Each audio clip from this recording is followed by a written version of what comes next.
जिसने अपनी ज़िंदगी में दो काम कर लिए, दुनिया वाले उसे अच्छा समझे न समझे, दुनिया वाले उसे अच्छा इंसान कहे न कहे, लेकिन जिसकी ज़िंदगी में दो काम है, अल्लाह फरमाते उससे अच्छा मेरे नज़दीक कोई हो ही नहीं सकता।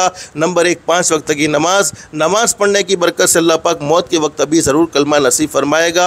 और नंबर 2, अपनी ज़ात से किसी को दुख मत पहुँचाओ, किसी को तकलीफ़ मत पहुँचाओ, इसलिए कि कमा तदीन तुदान, जैसा करोगे वैसा भरोगे। और हदीस शरीफ में फरमाया नबी करीम सल्लल्लाहु अलैहि वसल्लम ने, अल्लाह रब्बुल आलमीन बड़े करीम है, बड़े रहीम है। ज़िंदगी गफलत में गुजर जाए, ज़िंदगी ना फरमानियों में गुजर जाए, अल्लाह पाक चाहे तो पकड़ कर ले, चाहे तो उसकी सज़ा को आखिरत पर मौकूफ़ कर ले। लेकिन 2 गुनाह ऐसे हैं जिनकी सज़ा मरने से पहले पहले दुनिया ही में मिल जाती है। नंबर 1, जिसने अपने माँ बाप के दिल के टुकड़े टुकड़े किए हो। इसलिए मैं अपनी बहनों से, अपनी बेटियों से कहूँगा, अपनी माँ का दिल कभी नाराज़ न करो, माँ बाप को हमेशा राहत पहुँचाओ, माँ बाप के दिल का सुकून बनो। और औलाद की तरफ से माँ बाप को ऐसी ठंडक पहुँचनी चाहिए कि बाप अपनी औलाद को देखकर, माँ अपनी औलाद को देखकर खुश हो जाए। अल्लाह ने मुझे एक फर्मा बरदार बेटा दिया है, अल्लाह ने मुझे एक फर्मा बरदार बेटी दी है। औलाद को माँ बाप के सामने ऐसा रहना चाहिए। तो फरमाएं, जिसने अपने माँ बाप के दिल के टुकड़े टुकड़े किए,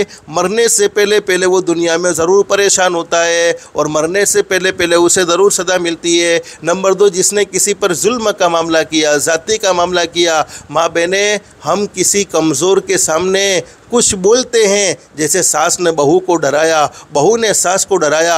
अरे सामने वाला कमज़ोर है, लेकिन याद रखो पैदा करने वाला अल्लाह कमज़ोर नहीं है। जालिम को अल्लाह पाक ज़रूर पकड़ते हैं, जालिम को कभी छोड़ते नहीं हैं। इसलिए कभी भी किसी की कमज़ोरी का फ़ायदा ना उठाओ, हमेशा मोहब्बत के साथ रहने का एहतमाम करो, किसी को अपनी ज़ात से दुख मत पहुँचाओ। इसलिए कि जिसको हमने दुख दिया है, अब उसके दिल के टुकड़े टुकड़े हो जाना ये हमारी बर्बादी का सबब बन सकता है। वो ज़ुबान से बद्दुआ दे और हमें बद्दुआ लगे, वैसा नहीं हो सकता है, बल्कि हमारा बुरा सलूक हमारी ज़ाती किसी के दिल के टुकड़े टुकड़े कर दे तो समझ लेना चाहिए वहाँ से हमारी बर्बादी शुरू हो जाती है। तो माँ बहनें, मुझे मुख्तसर बतलाना ये था कि हमारी ज़ात से किसी को दुख भी नहीं पहुँचना चाहिए, किसी को तकलीफ़ भी नहीं पहुँचनी चाहिए। हमारी ज़ात से कोई ऐसा काम न हो जिससे हमारे पड़ोसी को परेशानी हो, हमारे रिश्तेदारों को परेशानी हो, हमारे महल्ले में रहने वालों को परेशानी हो। हमेशा हमारे नबी ने फरमाया, सबसे तुम में अच्छा आदमी वो है जिसकी ज़ात से लोगों को नफ़ा पहुँचे, नुकसान हमारी ज़ात से किसी को नहीं पहुँचना चाहिए। तो पहला काम 5 वक्त की नमाज का एहतमाम करो। दूसरा काम, अपनी ज़ात से किसी को दुख मत पहुँचाओ, यानी अपने अखलाक को दुरुस्त कर लो।